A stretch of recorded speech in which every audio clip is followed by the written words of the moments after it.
Iniciamos ahora con nuestros talleres. El primero es el uso de Twitter en educación, herramientas digitales para docentes y orientadores. Para impartir este taller nos acompaña Hugo Rodríguez Nicolat, director de Política Pública para México y Latinoamérica, especialista en relaciones públicas e internacionales. Fungió como director de Políticas Públicas de Uber para México, Centroamérica y el Caribe. Ha colaborado en la Misión Permanente de México ante las Naciones Unidas, el Instituto Nacional de Migración, el Senado de la República, la OCDE y en el Foro Mundial sobre Migración y Desarrollo.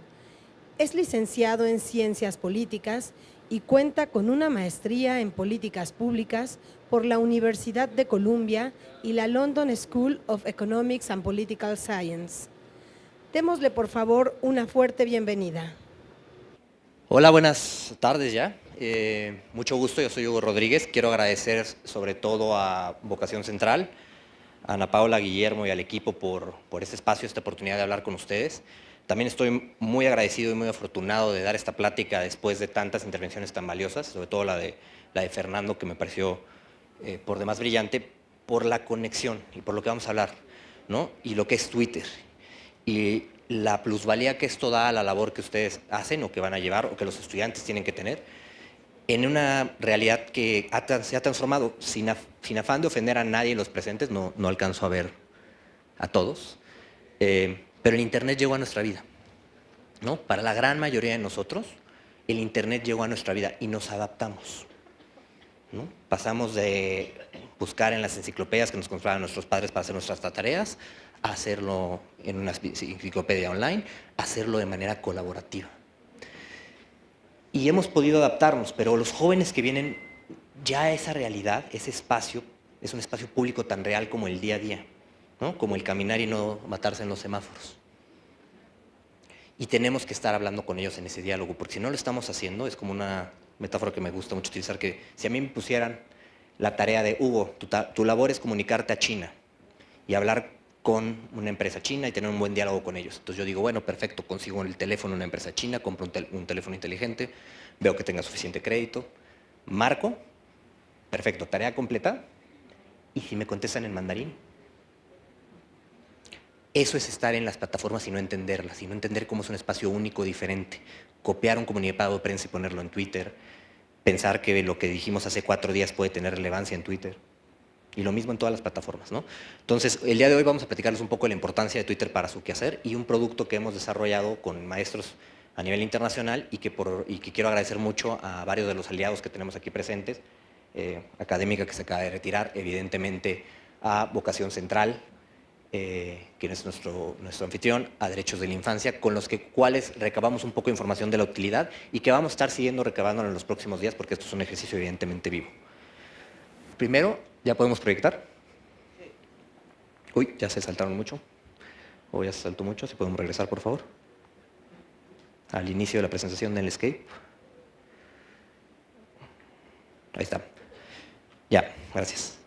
Primero, por favor, conózcanme, síganme en Twitter. Es la mejor forma de comunicarse conmigo después de este taller para dudas, cosas que puedan tener. Estoy a sus órdenes, soy el encargado de política pública para Twitter en América Latina. ¿Qué es Twitter? Twitter es lo que está pasando, es de lo que está hablando la gente. En este mundo de grandes opciones de apps, plataformas y opciones y demás espacios digitales que existen, Twitter se ha ganado su espacio, su nicho en lo que está pasando y lo que está conversando la gente. Lo vimos en todos los momentos, lo vemos. Si quieren ustedes saber lo noticioso, se van a Twitter. Desafortunadamente, y afortunadamente para ambos fines también, en el pasado 19 de septiembre fue la plataforma por excelencia donde se daba la información al momento, al instante de lo que estaba ocurriendo. No es un megáfono en el cual distribuimos una información a todos y a ver quién la cae, quién la coge porque eso le interesa. Lo que está pasando, proyectamos la pantalla por favor, es diferente para cada persona. Hay gente que le interesa el deporte, hay gente que le interesa el entretenimiento y hay gente que le sigue la política. Y por eso tenemos que entender que eso es Twitter. Twitter no es un altavoz, es un puente. Y es un puente entre dos fenómenos de este siglo XXI, que es el arroba y la etiqueta. Los usuarios y sus intereses. Y si no hacemos esa conexión, estamos hablando a China sin hablar mandarín. Por eso el primer paso en una plataforma como Twitter es escuchar. de qué está hablando la gente, de qué están conversando y en este caso en la aula, de qué están hablando sus alumnos. Y después participar e involucrarse. Aunque un gran número de nuestros usuarios van a consumir contenido únicamente, muchos, y sobre todo el arte de compartir algo en plataformas y en redes, el arte de retuitear, que se ha llamado de diferentes formas en diversas plataformas, nació en Twitter, es porque la gente que va a Twitter tiene ese apetito, tiene ese, lo que llaman los americanos, ese mindset, esa forma de pensar de descubrimiento, ¿no? Y también porque quieren que ese momento valga la pena. Si bien hay muchos tweets banales y chistosos y curiosos, la gran mayoría de la gente va a Twitter a compartir algo que lo mueve, que conecta con ellos o a retuitear algo que hace sentido con ellos. Porque este es un universo que está cambiando bastante dramáticamente. El universo de Twitter hoy es un universo público, conversacional, de lo que está pasando. Es un universo masivo, estamos hablando de más de 500 millones de tweets al día. 500 millones de tweets al día. Bien, por ahí dicen que pronto habrán más tweets, más palabras escritas en Twitter que libros alguna vez impresos en la historia de la humanidad. Más de 330 millones de usuarios activos mes con mes. Y también volviendo al ejemplo de Fernando, la gran mayoría conectados en sus teléfonos inteligentes. No sé si saben, en promedio, ¿cuántas veces desbloqueamos nuestro teléfono celular al día? 150 veces al día, promedio. ¿No? Y también otro tema que muchas veces nos preguntan y es falso, que si es una plataforma que porque nació en Estados Unidos están en Estados Unidos, la gran mayoría de nuestros usuarios están fuera de los Estados Unidos. Y como decía, muchos de ellos son consumidores. Perdón, estoy saltando, si podemos regresar una, por favor. Se conectan únicamente para compartir.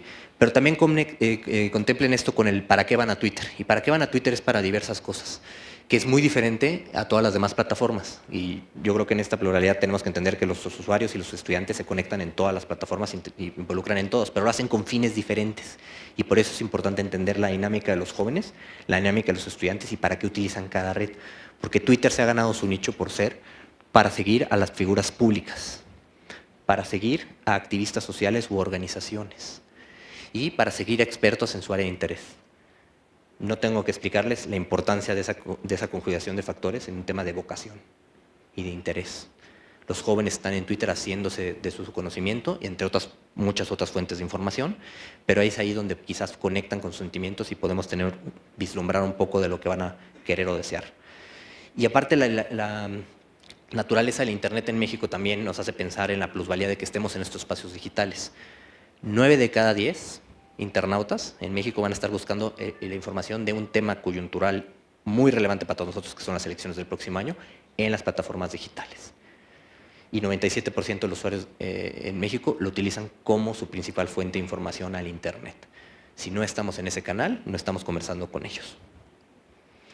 Porque Twitter es fundamental para muchas cosas, pero para este foro en particular les dejo estos, pero es sobre todo para educar, evidentemente, para informar sobre un punto de vista. Cuando algo ocurre, y doy estas pláticas mucho con autoridades, con organizaciones de la sociedad civil, si algo que está pasando en ese momento está ocurriendo y es relativo, por ejemplo, a educación, si no está la autoridad educativa, el líder de educación relevante, la organización que trabaja estos temas, dando su punto de vista y conversando sobre el tema, ¿qué creen que va a ocurrir? El usuario va a consumir la información de cualquier otro actor, aunque no sea el más relevante en ese tema, aunque no sea su tema de competencia, porque está consumiendo información. Es una gran herramienta para educar. Atraer la atención de los medios de comunicación. De nueva cuenta, no es un megáfono únicamente y tiene la potencialidad de que conecten directamente con sus usuarios. Piensen eso en el valor de un estudiante que se está haciendo de información de algo que usted está dando en el aula o que un maestro está platicando. Va a poder conectar, si están hablando de astronomía, directamente con lo que está diciendo la NASA y validar esos puntos, enriquecer su punto de vista, que es el tercer punto, ¿no?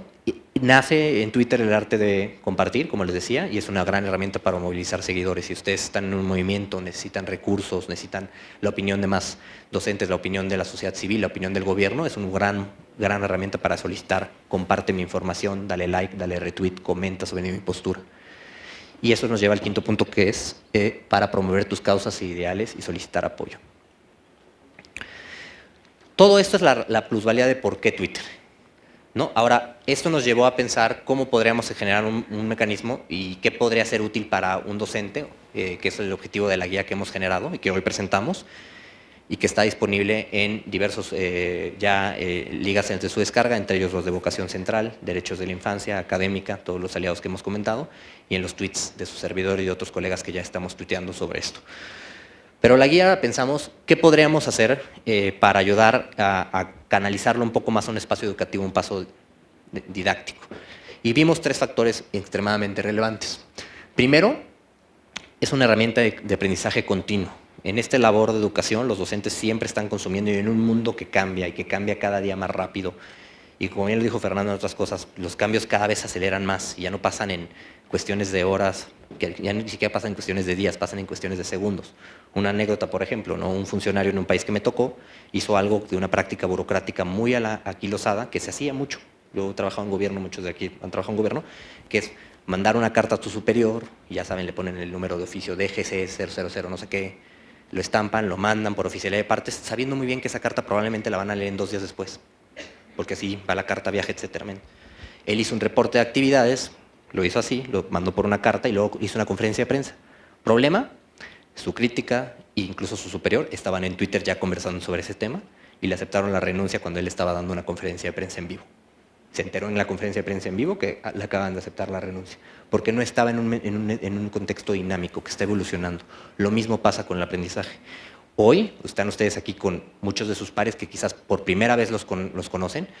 Twitter y otras plataformas es un gran diálogo para mantener esta interacción, para conocerse, para platicar entre ustedes. Síganse, tengan conversaciones, de qué está trabajando uno, de qué está trabajando el otro. La tecnología sobre todo, y lo hicimos mucho esto, estamos dando talleres junto con la organización Jóvenes en Movimiento a partidos políticos para entender un diálogo con los jóvenes, es si algo más positivo les ha traído la tecnología es que ya no hay barreras ni limitantes, ya no hay excusa para conectar, salvo en aquellos lugares donde afortunadamente no ha llegado la penetración de Internet, entonces sí hay que tomar estrategias tradicionales, pero lo mismo les digo a ustedes ya pueden conectarse con maestros de toda la República para continuar su aprendizaje continuo, y en la guía les da unas recomendaciones de cómo hacerlo, por ejemplo las listas, y vamos a platicar de eso brevemente. También es para seguir la comunicación con la propia comunidad educativa, que es lo que hemos dicho, que se conecten, que hagan network online, que sigan esta discusión, y sobre todo para enseñar en la alfabetización digital, que es muy importante.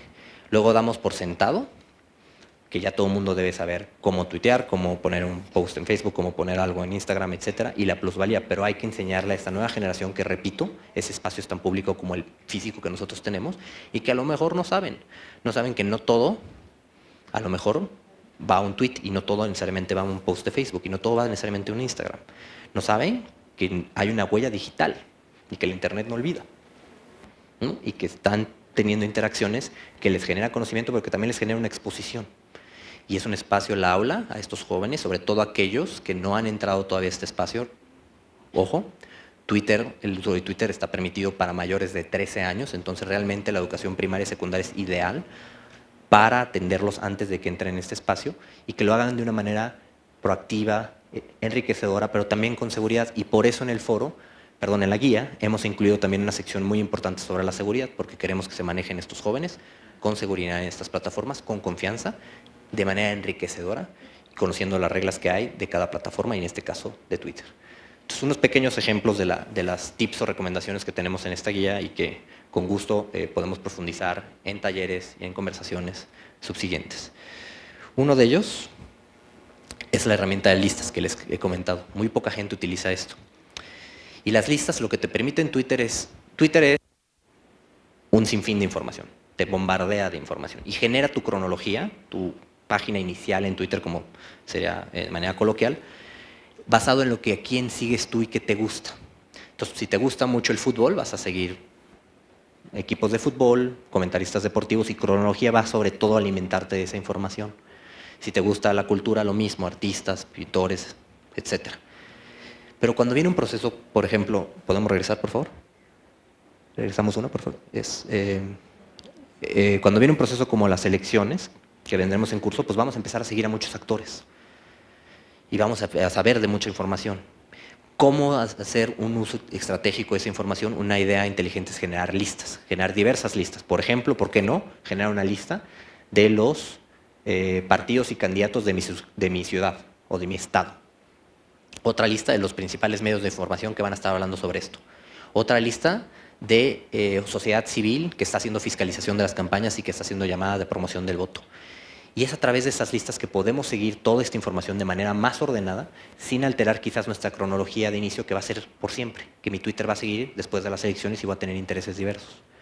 Entonces, en la guía les explicamos cómo generarla de manera pública, porque, por ejemplo, pueden hacer listas y compartirla con otros educadores. Hice una lista de educadores a distancia y suban a más maestros y generan una comunidad online muy proactiva que va a compartir información, que pueden utilizarla para saber que están conversando sobre este tema en específico. O pueden ser privadas. Si, por ejemplo, en este caso de las elecciones, ustedes quieren seguir a partidos políticos y demás, pero no quieren necesariamente ser sus seguidores y darles más seguidores a ellos, ni alterar su cronología de inicio. Y eso es privado, de uso personal, pero que les permite a ustedes consumir la información de relevancia. Otra herramienta muy útil que les recomendamos utilizar mucho es la plataforma de TweetDeck, que esa se utiliza en la computadora. Y lo que permite es precisamente, ya una vez que hemos generado estas listas y ya que tenemos identificado nuestros intereses, poder monitorear eventos de interés, poner filtros de búsqueda para hacer profundización en las redes. Importante educar a los jóvenes y educarnos todos, de no quedarse quizás con la primera impresión. Si vemos algo que nos interese, darle clic, investigar por qué algo es tendencia, por qué algo se está hablando, colaborar con otros miembros en la plataforma y programar contenido, que eso es más, digamos, para no consumir, sino necesariamente publicar. Y así se ve. Y este es un ejemplo, ¿no? Este es, por ejemplo, mi TweetDeck, mi propio. Y si pueden ver, yo tengo una columna que me dice las notificaciones cuando alguien hace alguna actividad relacionada a un tweet que yo publiqué, me comenta, me da un mensaje, me da un like, comparte. Pero tengo una lista, por ejemplo, de expertos electorales, ¿no? A donde sigo expertos del INE, expertos de Estados Unidos, de Francia, de Alemania, para saber qué está evolucionando en el tema de elecciones. O, por ejemplo, para seguir tendencias, lo que ven al lado, ¿no? El Día Mundial del Músico. ¿Qué están hablando sobre este Día Mundial? ¿Quién lo está diciendo? Y el último, para seguir un usuario en particular, en este caso, por ejemplo, Vocación Central. ¿Qué estaba haciendo Vocación Central? Que estaban hablando de la conferencia. Y me permite a mí tener un universo pleno.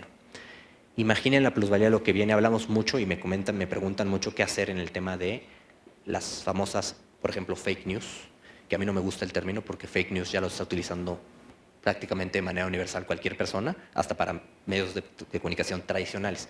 Hablemos de desinformación y la importancia de estar bien informados. Si tenemos unas buenas listas sobre cualquier tema de interés, les garantizo, por la naturaleza abierta de Twitter, y volvamos al volumen, 500 millones de Twitter.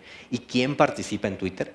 Casi todos los medios de comunicación, casi todos los expertos temáticos en una materia, organismos internacionales, etcétera, están en Twitter. Y si los tenemos segmentados, les prometo, les garantizo que van a tener una conversación integral y van a educar también a los jóvenes a que tengan esa información, que se hagan de esa información completa sobre todos los puntos de vista. Porque eso es lo que les permite esta plataforma, que, por ejemplo, si pueden ver, pueden generar ustedes su contenido diverso. Yo quiero seguir seguidores, yo quiero seguir lo que es tendencia, yo quiero seguir lo que son menciones a mi persona o a otras personas, o puedo seguir horarios, o en la esquina, que puedo seguir contenido en vivo y en video, que por cierto es muy, muy relevante. Bien dicen que una imagen vale más que 1000 palabras, bueno, un video 5 veces más, y el consumo de video en Twitter les da una vista de lo que quieren consumir los jóvenes, crece a un porcentaje de 220% al año. Entonces nuestros jóvenes van a vivir cada vez más con contenido interactivo, con contenido en vivo. Porque eso es lo que ustedes tienen que entender, y vuelvo a la energía. Esto les permite a ustedes utilizar el puente y conectar al arroba y a la etiqueta. Saber de lo que están hablando los expertos, pero también en su aula. Y ya tenemos ejemplos, recabamos testimoniales de maestros alrededor del mundo de cómo están utilizando estas herramientas. Entonces, por ejemplo, es un caso que nos ayudó nuestros colegas en Colombia a recabar. Y, por ejemplo, este es el uso de nuestra profesora en Boyacá, de cómo utiliza Twitter y cómo les enseña a los alumnos a hacerlo. Gracias a la utilización de una búsqueda avanzada, gracias a la utilización de las listas de Twitter, le permite a ella, a todos sus alumnos, hacerse sus propios curadores de la información, sus propios responsables de este tema. Porque sería muy riesgoso que alguien quizás lo hiciera por ellos. ¿Mm? Porque si yo juzgo que una información es valiosa, y a lo mejor si es para alguien, puedo limitar su libertad de expresión. A través de listas y el ejercicio responsable de esta herramienta lo pueden hacer ellos de manera propia, ¿no? O para conectar con lugares, aunque se hace en el más remoto del mundo, como esta profesora de Hawái, ¿no? que utiliza las listas, las búsquedas y conectarse a Twitter, sobre todo para saber qué está pasando fuera de esa área, ¿no? Aunque vivan en una escuela en Hawái o, como nos mostró Fernando, en Michoacán, la tecnología ya nos permite saber de lo que está pasando en todos lados. Estos jóvenes saben mucho más de lo que nosotros supimos en alguna vez, lo que ocurre con sus pares alrededor del mundo. Otro tema que les enseñamos en la guía es el uso de las etiquetas, que tienen una asociación muy social, ¿no? Generalmente los hashtags los pensamos en temas sociales, en temas divertidos, culturales, pero también pueden ser un tema enriquecedor de manera educativa. Podemos seguir tendencias y podemos seguir conversaciones a través de un uso estratégico de estos hashtags. Cómo funcionan y cómo nacen, de hecho muchos de ustedes a lo mejor no saben esta anécdota, pero las etiquetas de nueva cuenta nacieron en Twitter. Nacieron en la comunidad de Twitter y nacieron cuando alguien dijo en una conferencia en la que estaban, me parece que es Ciencia y Tecnología, oigan, yo voy a esta conferencia, ¿por qué no empezamos a tener una conversación de todo lo que podemos hacer en la conferencia con esta etiqueta? Hashtag conferencia. Y era una buena forma para que todo mundo concentrara información sobre un tema en específico que les interesaba. No les interesaba todo lo que se iba a hablar en Twitter en esos días, sino lo de la conferencia. Piensen así que las etiquetas son embudos que concentran información. Si yo pongo hashtag educación, quizás es un embudo muy grande y van a hablar de todo lo que tiene que ver con educación. Si pongo hashtag vocación, ya es más especializado. Si pongo hashtag educación a distancia, mucho más especializado. Hashtag telesecundaria, de nueva cuenta. Y en la guía, gracias a un esfuerzo colaborativo que hicimos con maestros en Europa, en México, y en esto quiero reconocer mucho el esfuerzo de nuestros aliados, Vocación Central, Derechos de la Infancia, Académica, que nos ayudaron a pensar en los hashtags que serían adecuados para los maestros en México y en Colombia y en América Latina. Esto evidentemente se tendrá que revisar, se tendrá que actualizar constantemente porque así son las plataformas. Pero esto les da una idea de los hashtags que están utilizando los maestros y a las conversaciones que ustedes se pueden unir. Hashtag alfabetización digital, hashtag educación especial, hashtag vocación, hashtag bachillerato. Y los ejemplos de cómo los están utilizando diversos profesores, ya en México incluso, para la educación que están haciendo. Sumarse a iniciativas, sumarse a conversaciones que pueden ser de plusvalía tanto formacional para el maestro, para crecer, como para sus alumnos. Si conocemos este universo, podemos dirigir y tener conversaciones con ellos de lo que está pasando, y lo que está pasando en tiempo real. Por ejemplo, ¿no? El día que Malala Yousafzai se subió a Internet, en específico a Twitter, ¿no? Con un simple hola Twitter, motivó una conversación en la cual se sumieron mandatarios, prácticamente todos los mandatarios, y, perdón, ¿podemos regresar? Se adelantó. Ahí, gracias. Vean nada más la conversación global en Twitter, de un simple hola Twitter. ¿Por qué es importante conocer estas tendencias? ¿Por qué es importante como, ya ni siquiera como maestro, como persona, como simplemente alguien interesado en temas sociales o de educación, saber esto y tener la conciencia de lo que está pasando y escuchar las redes? Porque ese día en que esta conversación se hizo de esta manera, cómo funcionan las redes, cómo funciona nuestro cerebro, empezó a hacer tendencia a la palabra Malala, el hashtag Malala. Yo sé que todos en esta sala saben quién es Malala, pero no todos saben fuera de esta sala quién es Malala. Muchos decían, ¿Maluma? No es broma. ¿Y cómo funciona? Y si caminamos con los estudiantes, si caminamos nosotros mismos, esa lógica de las redes es muy interesante. ¿Qué creen que piensa alguien que en verdad no sabe qué es Malala cuando ve esa palabra? Primero, ¿qué es Malala? Segundo, ¿por qué está haciendo tendencia Malala? Lo que los lleva a hacer una investigación de averiguar quién es Malala Yousafzai, por qué es famosa, qué derechos de educación, de equidad de género ha defendido.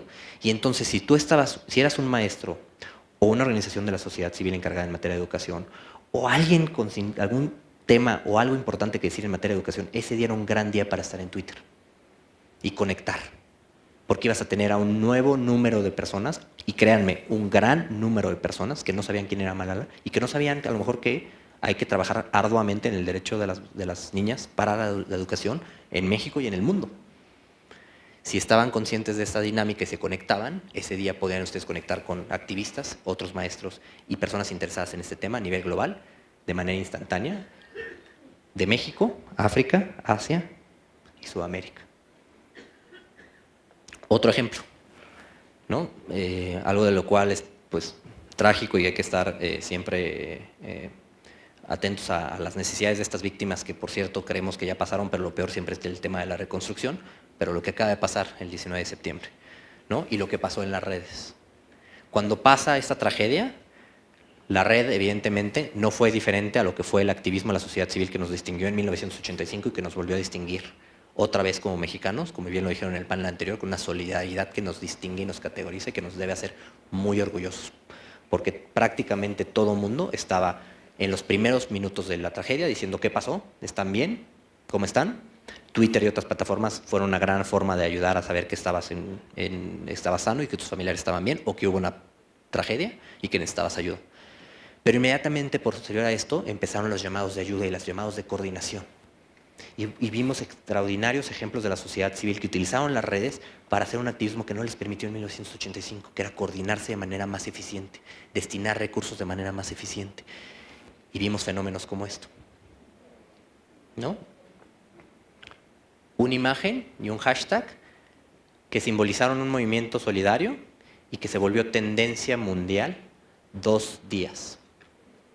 Todo el mundo se enteró que México necesitaba ayuda, sí, porque un terremoto de esa naturaleza, el impacto en los medios tradicionales, pero también porque Twitter y los usuarios de Twitter no dejaron olvidar esto y utilizaron las redes para conectarse. Piensen eso en su labor educativa, en su labor de docentes, en su labor vocacional. Si pueden conectarlos, y vamos a ver otros ejemplos después, tienen una gran herramienta para lograr esa movilización y lograr que esa conversación fluya, y las etiquetas para eso son. También son sociales, pero también para esto pueden ser. Hablamos del tercer punto, era mantenernos seguros, y la seguridad en Twitter es para nosotros una responsabilidad muy importante y queremos que todos nuestros usuarios utilicen la plataforma de manera segura, de manera confiable. Y es un tema difícil, empezando porque tenemos que empoderar al usuario para defender su propia experiencia y para ayudarnos en esta labor. ¿Por qué? Porque hablar de libertad de expresión es súper fácil, cuando todos estamos de acuerdo.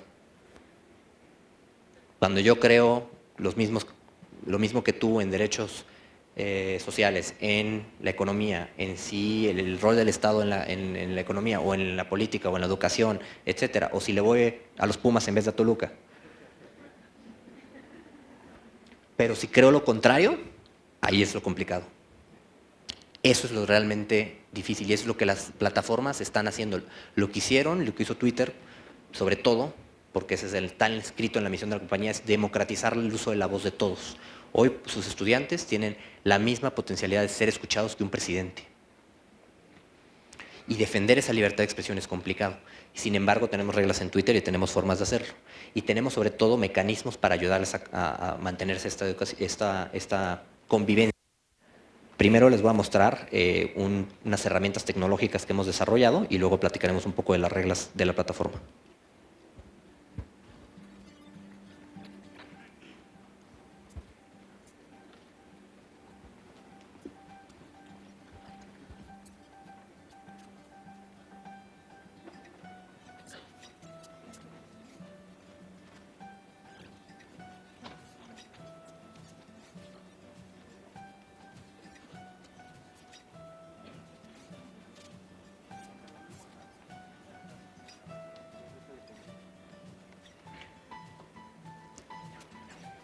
Sí. Pero está en inglés, entonces está el subtítulo. ¿Vale? Está en inglés.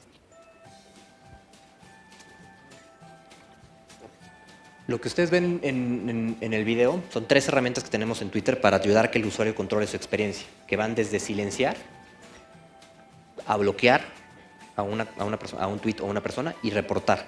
Las 2 primeras es sobre todo para manejar una experiencia más ad hoc a mis intereses. Incluso la función de silenciar les puede ser muy útil de manera social. No sé cuántos de aquí de ustedes sigan series de televisión importantes o en la tele y demás. Twitter, debido a que es lo que está pasando y está pasando tan rápidamente, se vuelve un gran spoiler de series. ¿Quieren que no les arruinen lo que pasó en la serie de, por ejemplo, Juego de Tronos en HBO? silencien Juego de Tronos, ¿no? Y silencien la palabra y nadie les va a decir que mataron a Jon Snow. Espero que todos lo hayan visto. Si no, perdónenme y ahí, ya. Perdón, se regresan, se saltaron.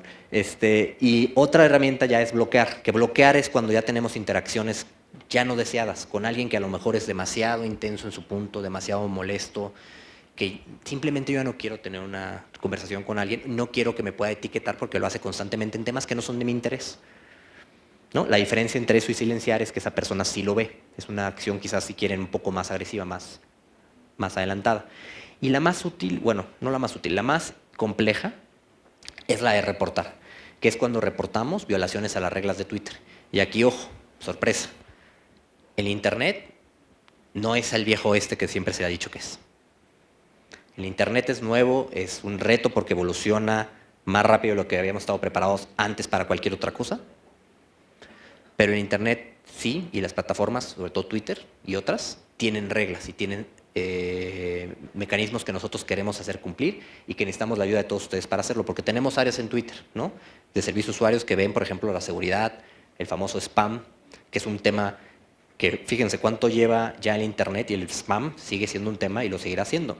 La Sociedad de Internet me parece que publicó un estudio en que dice que más del 80% de los correos a nivel global son spam. Y llevamos ¿cuánto tiempo con el correo electrónico? Eso va a seguir evolucionando y tenemos nosotros que controlar nuestra experiencia para evitar eso, así como ya sabemos que nos llega el flyer de la tienda departamental al cual un día compramos una cosa y ya la ponemos en no deseados o la ponemos en deseados si tiene una oferta buena, lo mismo tenemos que pensar con todas las conversaciones que tenemos y es una reacción que es más útil cuando la controlamos nosotros. Pero también tenemos para comportamientos abusivos, porque en Twitter ya es ahí donde entramos en esta discusión de la libertad de expresión y la plusvalía. Nosotros pintamos la raya, que es muy difícil, pero se puede, en libertad de expresión lo intentamos, cuando la libertad de expresión de alguien más violentaba tu derecho a hablar, cuando te sentías incómodo o intimidado o con reservas de hacer oír tu voz porque alguien más te estaba atacando de manera ya sistemática o poniendo en riesgo tu integridad, es entonces donde nosotros pintamos una línea y donde establecimos unas reglas de Twitter que hemos evolucionado y que tenemos especificidades, ¿no? Por ejemplo, cuando el comportamiento está dirigido a un grupo de personas, cuando está siendo xenófobo, cuando está siendo racista, cuando está siendo misógino, cuando está haciendo un ataque directo, una llamada a la violencia. Es ahí donde nosotros intervenimos y tenemos mecanismos en el app y en otros medios para reportar. Porque necesitamos esto. Y por ejemplo, les pongo un caso muy, muy, muy importante para todos, que afortunadamente me enorgullece que en Twitter tenemos un departamento extremadamente eficiente para esto, dirigido por exfuncionarios, incluso de la policía de diversas áreas del mundo, encargados de esto para detener y frenar completamente la explotación sexual de menores, que es un reto, ¿no? Pero cuando vemos estas actividades necesitamos apoyo de ustedes. Por ejemplo, es muy común, y platiquen con varios expertos que están aquí presentes, pero que gente ve algo que no le gusta y en vez de reportarlo lo tuitea o lo comenta. Pues están abonando al tema. Miren cómo es posible que esta foto esté ahí. Es posible porque la acabas de compartir. Repórtenlo. Tenemos que reportarlo, necesitamos su ayuda para reportarlo, porque con eso podemos implementarlo y podemos hacerlo a través de la cuenta. El app lo permite y también en desktop la plataforma lo permite. Gracias a esto es que podemos implementar, en estos casos que son muy claros y no hay lugar a dudas, para eliminarlos y erradicar a esas personas e incluso hacer el seguimiento con las autoridades competentes para que cumplan las penas aplicables. Porque afortunadamente en México está penado y en la mayoría de los países del mundo está penado. Pero también es necesario cuando no lo es tan claro. Porque desafortunadamente hay mucho slang, y más en los jóvenes, que se utiliza, y no es lo mismo que yo le diga a una persona que me conoce, ¿qué onda? Palabra que nos tiene casi vetados con la FIFA. Que me digan a mí, ¿qué onda? Palabra que nos tiene casi vetados con la FIFA. Alguien que no conozco. Contexto importa. Alguien en una computadora no puede saber eso. Usted sí. No conozco a esta persona, me está atacando de esta manera y ya empiezan, pero necesitamos ese apoyo. Detrás de Twitter tenemos y hemos aumentado en más de 3.2 millones de cuentas suspendidas a la semana, que es un incremento al 2%, al 100% en un año. Pero necesitamos apoyo porque necesitamos reportes. Y necesitamos que lo hagan en estos mecanismos y que den esto, contexto. En libertad de expresión, el contexto es clave. En la guía les damos cómo hacer esto, paso a paso, caminando estas herramientas, su utilización, y les damos bastantes ligas y documentos que hemos desarrollado, y sobre todo el centro de ayuda, en el cual tenemos aliados internacionales en este tipo de temas. Por ejemplo, Derechos de la Infancia, que nos acompaña hoy en la audiencia, es parte de nuestros miembros del centro de ayuda. CONAPRED, México, es miembro de este centro de ayuda. Son instituciones a las cuales referimos a nuestros usuarios cuando ven ya temas mayores en los cuales quizás necesitan un poco más de ayuda, como por ejemplo un llamado de ayuda de un usuario, decir, estoy triste, quiero tomar acciones contra mi vida, esa persona necesita ayuda. Y en el centro de ayuda tenemos instituciones que se han graciosamente ofrecido sus servicios para darlo. Porque hemos progresado mucho, pero falta mucho por hacer. Vean nada más, no les voy a bombardear con todo lo que hemos hecho, pero esto que ven es un calendario de trabajo constante en Twitter que tenemos sobre nuestras actualizaciones en materia de seguridad. Prácticamente cada 3 meses desde 2014 tenemos una actualización significativa. Porque ese es el desafío de un mundo que está en constante movimiento y que evoluciona todo el tiempo, ¿no? Decir, tenemos que respetar sin lugar a dudas la libertad de expresión. Pero ¿qué pasa cuando alguien está amenazando a alguien más? ¿Pero qué pasa cuando ya está utilizando imágenes violentas? ¿Pero qué pasa cuando están haciendo piropos ya ni siquiera piropos, sino ya el lenguaje obsceno y ya llamativo para que ofende a colegas periodistas, ¿no? Y todo esto se ve reflejado en las cuestiones que hacemos, y a través, gracias a un grupo de confianza, un consejo de seguridad y confianza que tenemos, que instauramos en Twitter con organizaciones de la sociedad civil y del cual son parte organizaciones de América Latina, mexicanas y colombianas y argentinas sobre todo, porque son los países donde más tenemos usuarios en Twitter. Conforme esto vaya creciendo, también tendremos de otras regiones, ¿no? Y hemos logrado avances, ¿no? Más de 10 veces hemos logrado actuar en 10 veces más de lo que hacíamos hace un año, ¿no? Hemos hecho 2 veces más difícil que gente que sacamos de la plataforma regrese, ¿no? Porque los sacábamos y volvían con otro número de usuario. Ya gracias a la tecnología hemos encontrado simples cuestiones e incentivos que hacemos, como por ejemplo pedirles que verifiquen un teléfono, lo cual ya limita su capacidad o su deseo de ser ofensivo. Y también mucha educación, y esto es muy importante, y también por lo cual es un gran componente de la guía el tema de la educación en materia de seguridad, y con los alumnos y con la gente, porque la mayoría de las personas que infringen las reglas, más del 65% de ellos, no vuelven a infringirlas cuando se les notifica que las infringieron. No lo van a creer, pero mucha gente no sabe que decirle hola, palabra que nos tiene vetado por la FIFA, a alguien que no conoce, está mal. Porque así como nosotros nos educaron en nuestras casas, que no debíamos subir los pies sobre la mesa, que no debíamos escupir en la calle, que no debíamos ser groseros en un espacio público, nadie les había explicado a ellos que en Internet también van estas reglas y queremos tener un espacio moderno de civilidad y de conversación. Y eso es por lo cual en la guía incluimos esto y les pedimos mucho su apoyo en difundir estas reglas. Para concluir, unos pequeños casos de éxito que hemos visto del uso de Twitter en aulas o el uso de Twitter en movimientos de conversación, de educación o de promoción de alguna causa, que creo que les pueden ser muy útiles.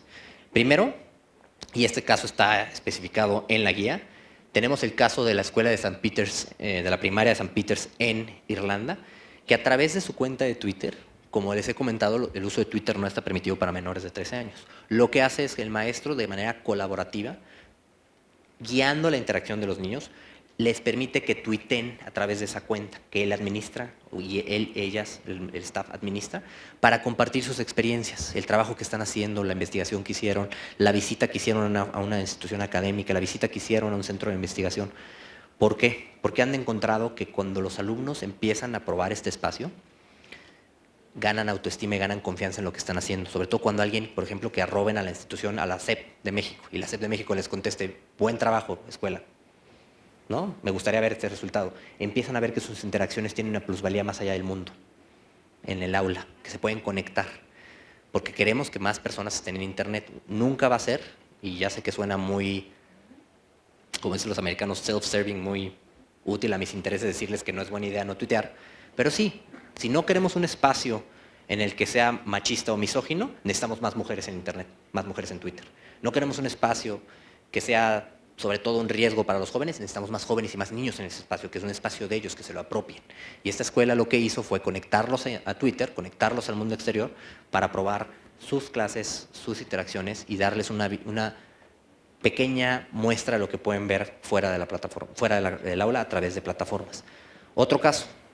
En Irlanda nos aliamos con UNICEF y generamos un taller con, y esta persona que ven aquí es un youtuber, blogger de estos tipos de personas que hoy en día son tanto más relevantes para los jóvenes que personalidades públicas simplemente por estar en internet, en el cual les enseñaron a los jóvenes cómo utilizar las redes, ¿no? Y decirles, esta interacción realmente la tenías que tuitear.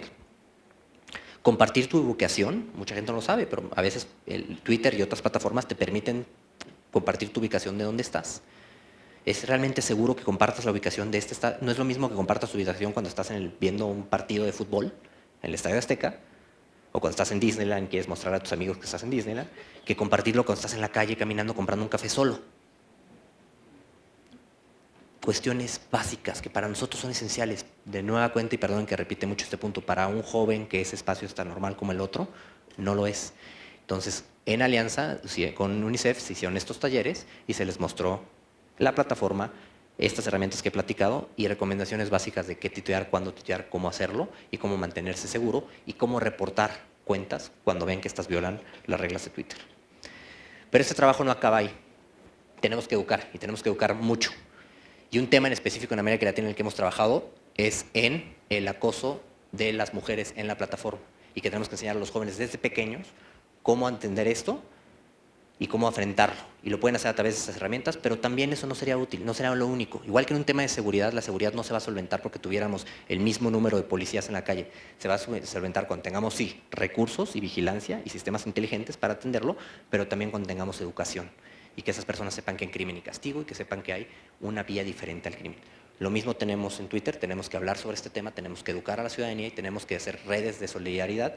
Me permito un último video para mostrarles esto. En 2016 en América Latina hispanohablante con un propósito claro: fortalecer la voz de las mujeres en Twitter. Se trata de una iniciativa global conocida como Position of Strength, que hemos hecho en varias ciudades del mundo. En Bogotá, en México, comenzamos una conversación con un grupo de mujeres destacadas de todos los sectores: empresarias, activistas, actrices, funcionarias públicas e influenciadoras, con el objetivo de pasarles la palabra.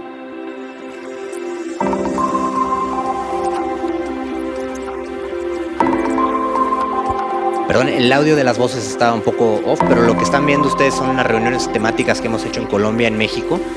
Primer paso fue hablar con activistas, con empresarias, con líderes, para que compartieran su experiencia en Twitter. ¿Qué han visto? ¿Qué no había funcionado? ¿Y qué se necesitaba hacer para mejorar? ¿No? Y a través de este era el primer paso porque teníamos que entender dónde estaban las limitantes y qué era lo que teníamos que hacer. Hicimos este ejercicio, como repito, en Bogotá y en la Ciudad de México a principios de este año. Mi pregunta es más. Y los siguientes pasos han sido, después de eso, y aquí participaron diversas instituciones, de hecho participó Ana Paula y le agradecemos mucho su participación, fue hacer talleres en los que hemos entrenado a activistas a ayudarnos a este tema de hacer este monitoreo, pero muy importante también, encontramos algo muy valioso: hacer contranarrativa, porque la contranarrativa vive en Twitter. Así como ven, desafortunadamente, cosas negativas, en Twitter es algo muy interesante y es quizás diferente a los medios de información que hemos visto. Antes decían que una mala noticia siempre es buena noticia y que siempre es mucho más viral y que siempre agarra más tendencia. En Twitter no. Hemos hecho investigaciones con el Marketing Journal Research de Nueva York y encontramos que las conversaciones positivas o que conllevan a una actitud positiva o demostrar algo que estamos en contra de manera propositiva son mucho más virales. Y por eso es muy normal que todo esto que vieron en el video de inicio de lo que era en Twitter, lo que pasó en Egipto, lo que está pasando en las calles, se lleve a Twitter. Y un ejemplo claro fue por ejemplo, el hashtag de mi primer acoso, que nació en México y se viralizó en toda América Latina, ¿no? Y que fue una experiencia en Twitter donde varias tuiteras usaron para compartir su experiencia y su frustración en Twitter con lo que veían que era un tema que es muy relevante, no solamente online, sino offline, del acoso que sufren las mujeres en la calle, en el día a día y en las plataformas no es diferente. Entonces, con una campaña que empezó a decir compartamos ideas, ¿no? Empezó a viralizarse y logró que se trajera atención a esta problemática. Lo mismo pasó en Estados Unidos con una campaña que era ¿por qué me quedé? ¿No? Hashtag ¿por qué me quedé? Y era para atacar el tema del abuso y la violencia doméstica. ¿Por qué me quedé? Pues empezaron a compartir porque no tenía dónde ir, porque no quería dejar a mis hijos sin su padre, porque creí que estaba mal visto, y entonces eso ayuda a que la sociedad y las instituciones puedan tener un diálogo sobre qué se necesita. Es un espacio colaborativo, se necesitaban entonces albergues, se necesitaban entonces más educación, se necesitaban más recursos, más especialistas en el terreno. ¿No? Un poquito más de esta campaña que se volvió, como decía, muy viral. Y otro que también ha detenido. Y este caso me encanta porque, por ejemplo, vean lo que está en la esquina superior izquierda. Eso fue la creatividad de un pobre editor que se le ocurrió que eso era chistoso. Eso, desafortunadamente, que ven ahí, no viola las reglas de Twitter. Porque es un tema de discusión que es, pues estás dando una opinión misógina y muy equivocada, pero es una opinión que aparte no está robando a nadie, no está diciendo esta persona es fea y está dando una opinión al aire. Y es un medio, imagínense, esto es un medio, no fue una persona. Cuando no podemos reportar, aunque podríamos haber intentado el mecanismo de reporte, ¿qué podemos hacer? Educar. Entonces una red de activistas, esto ocurrió en España, dicen, oigan, ¿cómo ven este medio? Y etiquetó a las marcas comerciales que están en este medio. ¿Les parece bien que ataque así y discrimine, haga este estereotipo de las mujeres? En 24 horas, marca 1, marca 2 y marca 3 le dijo al periódico, adiós, perdiste mi patrocinio. La contranarrativa puede ser mucho más eficiente. Cuando vemos algo que no nos guste, reportémoslo. Cuando no podemos, o incluso mejor aún, reportémoslo y hagamos algo al respecto, compartamos. Recuerden lo que les dije, que más del 80% de los usuarios en Twitter comparten algo que les guste. Esto hizo clic con muchas personas que estaban indignadas. No tenían que ser mujeres únicamente, hombres, mujeres en total, que veían que esto era totalmente equívoco. Otro ejemplo. La industria del cómic en Estados Unidos, esto ocurrió en Estados Unidos, es muy machista. Muy, muy machista.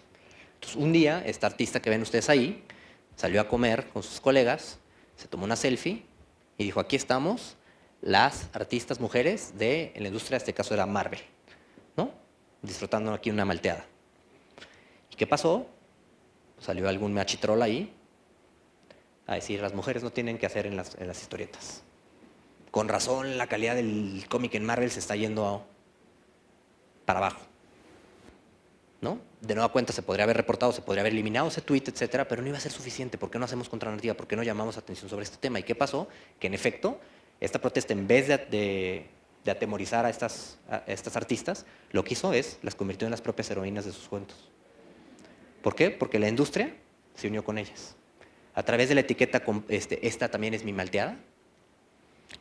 Esta es una marca que es Marvel. Imagínense que este es el América y se subió DC, que es las Chivas. ¿No? Y juntos dijeron, yo también, aquí están todas mis artistas mujeres.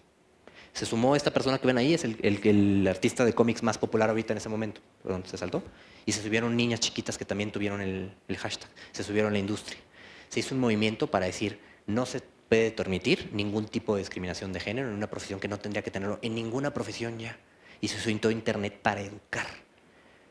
Eso es lo que tenemos que hacer, porque en Twitter tenemos que conectar, motivar e interactuar.